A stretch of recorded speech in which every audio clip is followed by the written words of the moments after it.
I am the Tofu Golem. Please enjoy the video. You begin by getting data reliable. You do not waste time on imagined steps. Convert the range to a table so formulas and dynamic ranges follow automatically.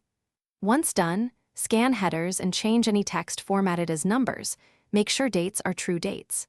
Next, highlight the columns you want to show and use Insert Right Arrow Recommended Charts to get a sensible starting point. This immediately gives you a live chart tied to the table, so updates flow through without extra work. You now decide the best representation and refine the structure. Choose a chart type that matches the data. Trends use line charts, comparisons use column or bar charts, and correlations benefit from scatter plots.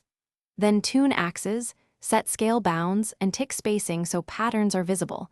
Use a secondary axis when units differ. Once those are set, add clear data labels and series names to avoid ambiguity. If you need fast slicing by category or time, convert the source table into a pivot chart for dynamic. You finish by making the chart communicate instantly. Standardize colors and fonts for readability and add an explicit title that states the takeaway. Once done, enhance clarity with a trend line or annotation to call out the key pattern. Export or paste into your slide deck at the correct resolution.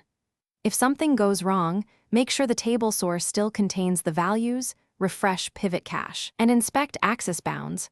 Collapse scales or hidden series are the usual culprits that you can fix quickly.